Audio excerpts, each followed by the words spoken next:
ओम शांति। आज 5 मई 2026 के बाप-दादा के अनमोल मधुर महावाक्य। मीठे बच्चे, सुख शांति का वरदान एक बाप से ही मिलता है, कोई देहदारी से नहीं। बाप आए हैं तुम्हें मुक्ति, जीवन मुक्ति की राह दिखाने। प्रश्न, बाप के साथ जाने और सतयुग आदि में आने का पुरुषार्थ क्या है? बाप के साथ जाना है तो पूरा पवित्र बनना है। सतयुग आदि में आने के लिए और संग, बुद्धि और तोड़ एक बाप की याद में रहना है। आत्माभिमानी जरूर बनना है। एक बाप की मत पर चलेंगे तो ऊंच पद का अधिकारी मिल जाएगा। गीत, नयनहीन को राह दिखाओ। ओम शांति। यह गीत किसने गाया? बच्चों ने। क्योंकि बाप तो एक ही है, उसको ही रचयिता कहा जाता है। रचना रचयिता को पुकारती है। बाबा ने समझाया है, भक्ति मार्ग में तो तुमको 2 बाप है, एक लौकिक, दूसरा है पारलौकिक। सभी आत्माओं का बाप एक ही है। एक बाप होने से सभी आत्माएं अपने को ब्रदर्स कहते हैं। उस बाप को पुकारते हैं, ओ गॉड फादर, ओ परमपिता, रहम करो, क्षमा करो। भक्तों का रक्षक एक भगवान ही है। पहले तो यह समझाना चाहिए कि हमको 2 बाप हैं। अब परलौकिक बाप तो सभी का एक है, बाकी लौकिक बाप हर एक का अलग अलग है। अब लौकिक बाप बड़ा और परलौकिक बाप बड़ा। लौकिक बाप को तो कभी भगवान व परमपिता नहीं कहेंगे। आत्मा का बाप एक ही परमपिता परमात्मा है। आत्मा का नाम कभी बदलता नहीं है, शरीर का नाम बदलता है। आत्मा भिन्न भिन्न शरीर ले पाठ बजाती है, अर्थात पुनर्जन्म लेती है। आखिर भी कितने जन्म मिलते हैं, 100 बाप भी आकर समझाते हैं। बच्चे, तुम अपने जन्मों को नहीं जानते हो। बाप आते ही भारत में हैं। उनका नाम शिव है। समझते भी हैं शिव परमात्मा है। शिव जयंती व शिवरात्रि भी मनाते हैं। वह निराकार है, जैसे आत्मा भी निराकार है। निराकार से साकार में आते हैं पाठ बजाने। अब निराकार शिव तो शरीर बिगड़ पाठ बजा ना सके। मनुष्य इन बातों को कुछ भी नहीं समझते हैं। नयनहीन है। यह शरीर के 2 नेत्र तो सबको है, तीसरा ज्ञान का नेत्र आत्मा को नहीं है, जिसको दिव्य चक्षु भी कहते हैं। आत्मा अपने बाप को भूल गई है, इसीलिए पुकारते हैं, नयनहीन को राह बताओ। कहाँ की राह? शांति धाम और सुख धाम की। सर्व का सद्गति दाता सद्गुरु एक ही है। मनुष्य का गुरु बन सद्गति दे नहीं सकता। ना खुद सद्गति पाते हैं, ना औरों को देते हैं। एक बाप ही सर्व को सद्गति देते हैं। उस अल्फ बाप को ही याद करना है। बाप समझाते हैं, कोई भी मनुष्य मात्र मुक्ति, जीवन मुक्ति, शांति और सुख सदा काल के लिए दे नहीं सकते। सुख शांति का वरदान तो एक बाप ही दे सकते हैं। मनुष्य को नहीं दे सकते। भारतवासी सतो प्रधान थे तो सतयुगी स्वर्गवासी थे। आत्मा पवित्र थी। भारत को स्वर्ग कहा जाता है, जबकि आत्माएं पवित्र सतो प्रधान थी। तुम जानते हो, बराबर आज से 5000 वर्ष पहले भारत स्वर्ग सतो प्रधान था। इन लक्ष्मी नारायण का राज्य था। अभी कलयुग का भी अंत है, इसको नर्क कहा जाता है। यही भारत स्वर्ग था तो बहुत धनवान था। हीरो जवाहरों के महल थे। बाप बच्चों को याद दिलाते हैं, सतगुरु सतयुग आदि में इन लक्ष्मी नारायण की राजधानी थी। उसको स्वर्ग वैकुंठ कहा जाता है। अभी तो स्वर्ग है नहीं, यह बाप समझाते हैं। बाबा भारत में ही आते हैं। निराकार शिव की जयंती भी मनाते हैं, परंतु वह क्या करते हैं यह कोई नहीं जानते। हम आत्माओं का बाप शिव है, उनकी हम जयंती मनाते हैं। बाप की बायोग्राफी को भी नहीं जानते, गाया भी जाता है, दुख में सिमरन सब करें। पुकारते हैं ओ गॉड फादर रहम करो, हम बहुत दुखी हैं क्योंकि यह रावण राज्य है। वर्ष वर्ष रावण को जलाते हैं ना, परंतु यह किसको पता नहीं कि 10 शीश वाला रावण क्या चीज़ है, हम उनको जलाते क्यों हैं। यह कौन सा दुश्मन है जो उनकी एफिजी बनाए जलाते हैं। भारतवासी बिल्कुल नहीं जानते क्योंकि ज्ञान का तीसरा नेत्र नहीं है। तब तो राम राज्य मांगते हैं। 5 विकार स्त्री में, 5 विकार पुरुष में हैं, इसीलिए इनको रावण संप्रदाय कहा जाता है। यह रावण 5 विकार ही बड़े से बड़ा दुश्मन है जिसका एफिजी बनाए जलाते हैं। भारतवासियों को यह पता नहीं पड़ता कि रावण है कौन जिसको जलाते हैं। यह रावण राज्य कब से शुरू हुआ यह भी किसको पता नहीं है।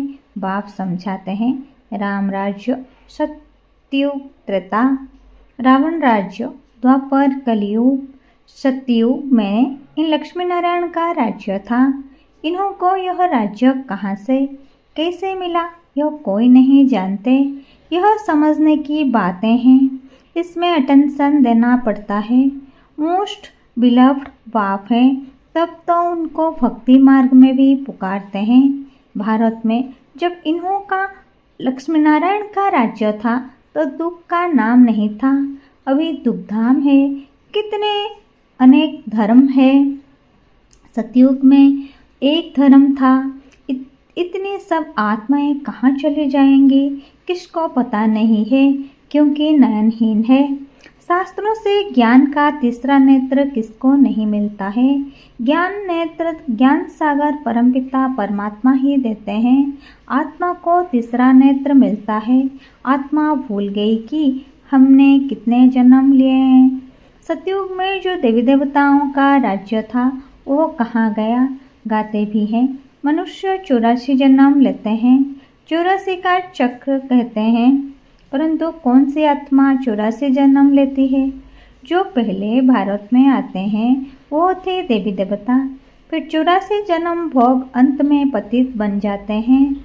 गाते भी हैं हे पतित पावन, तो सिद्ध करते हैं हम पतित हैं, इसीलिए पुकारते हैं हे पतित पावन, हमें पावन बनाने आओ।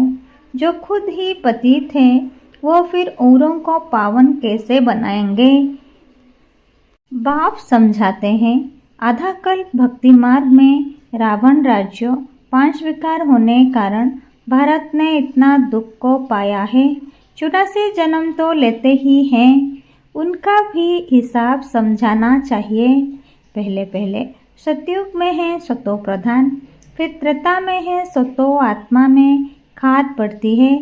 बाप आते ही भारत में है, शिव जयंती है ना, और सभी आत्माएं तो गर्भ में जन्म लेती है। बाप कहते हैं मैं साधारण बुढ़े तन में प्रवेश करता हूँ जिनका यह बहुत जन्म के अंत का जन्म है। यह समझाने कोई एक को नहीं दी जाती। यह गीता पाठशाला है।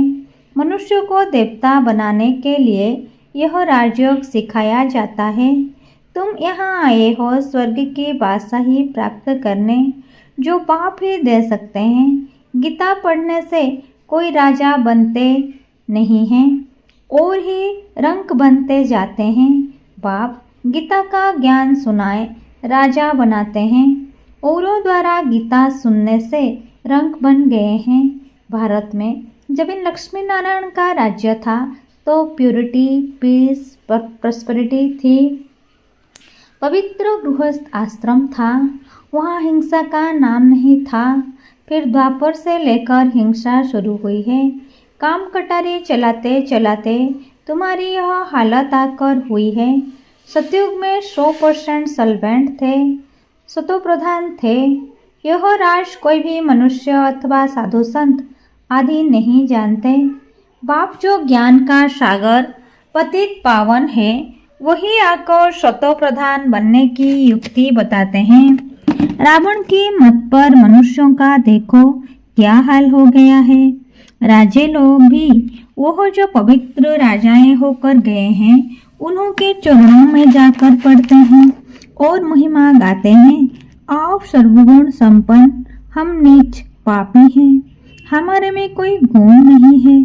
फिर कहते हैं आप ही तरस परोई, हमको आकर मंदिर लायक बनाओ। किसकी भी समझ में नहीं आता कि बाप कैसे आकर फिर से देवी देवता धर्म की स्थापना कराते हैं। अब तुम समझते हो, हम सो देवी देवता धर्म के थे, हम सो क्षत्रिय वैश्य शूद्र बने, इतने जन्म लिए, अब 84 जन्म पूरे हुए हैं। फिर दुनिया का चक्र फिरना चाहिए, इसीलिए फिर तुमको पावन यहाँ बनना है। पतित तो सुखधाम शांति धाम में नहीं जा सकते। बाप समझाते हैं तुम जो सतो प्रधान थे वो हो तमो प्रधान बने हैं हो।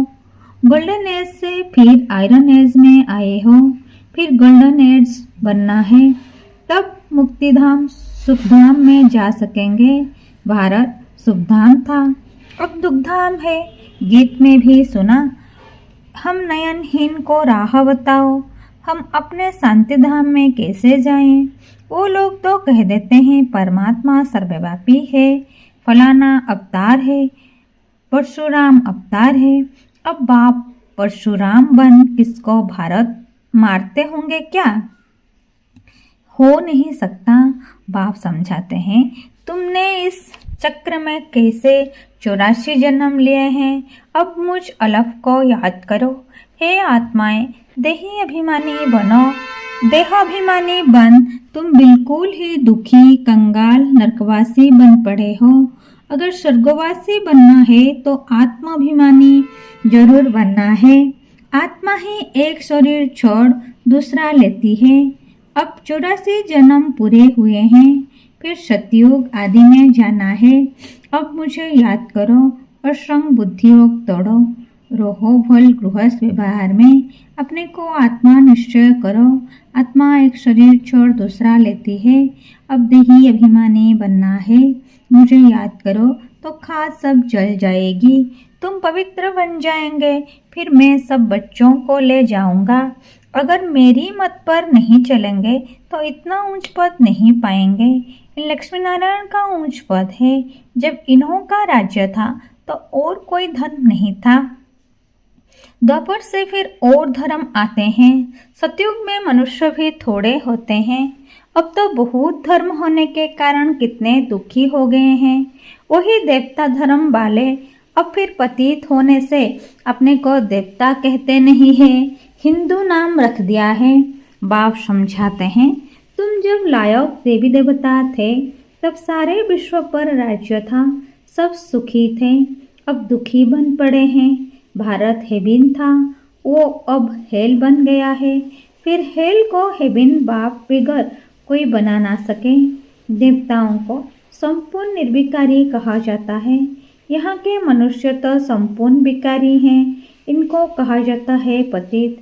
भारत शिवालय था, शिव बाबा की स्थापना की हुई थी। बाप स्वर्ग बनाते हैं, फिर रावण नरक बनाते हैं। रावण श्राप देते हैं, बाप 21 जन्म के लिए वर्षा देते हैं। अब तुम हर एक बाप को ही याद करो। कोई भी देहधारी को नहीं, देहधारी को भगवान नहीं कहा जाता है। भगवान तो एक ही है। बाप तो बेहद का वर्षा देते हैं, फिर रावण श्रापित बना देते हैं। इस समय भारत श्रापित है, बहुत दुखी है। अब इस रावण पर जीत पानी है। गाय भी जाता है।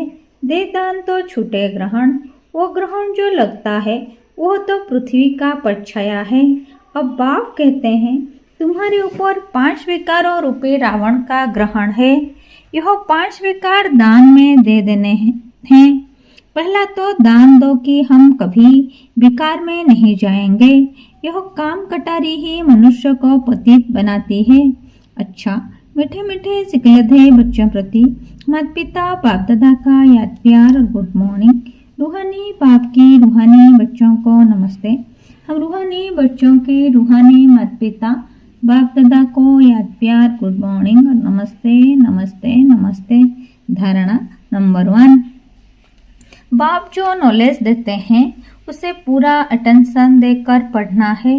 ज्ञान के तीसरे नेत्र से अपने 84 जन्म को जान, अब अंतिम जन्म में पावन बनना है। नंबर 2, रावण के श्राप से बचने के लिए एक बाप की याद में रहना है। 5 विकारों का दान देना है। एक बाप की मत पर चलना है। वरदान, ताज और तिलक को धारण कर बाप दादा के मददगार बनने वाले दिल तखत नसीन भव। जब कई तखत पर बैठते हैं तो तिलक और ताज उनकी निशानी होती है। ऐसे जो दिल तखत नसीन है, उनके मस्तक पर सदैव अविनाशी आत्मा की स्थिति का तिलक दूर से ही चमकता हुआ नजर आता है। सर्व आत्माओं के कल्याण की शुभ भावना उनके नयनों से व मुखड़े से दिखाई देती है। उनका हर संकल्प, वचन और कर्म बाप के समान होता है। स्लोगन, सरल याद के लिए सरलता का गुण धारण करो, संस्कारों को सरल बनाओ। ये अव्यक्त इशारे सदा अचल अड़ल एकरस स्थिति का अनुभव करो। जिसको ड्रामा के ज्ञान की शक्ति प्रैक्टिकल जीवन में धारण है, वह कभी भी हलचल में नहीं आ सकते। सदा एकरस अचल अड़ल बनने और बनाने की विशेष शक्ति यह ड्रामा की पॉइंट है। इस शक्ति के रूप में धारण करने वाले कभी हार नहीं खा सकते। इस कल्याणकारी ड्रामा की हर सीन में कोई न कोई कल्याण समाया हुआ है। धैर्यवत बन साक्षी हो देखने का अभ्यास करो तो अचल अड़ल रहेंगे। अच्छा।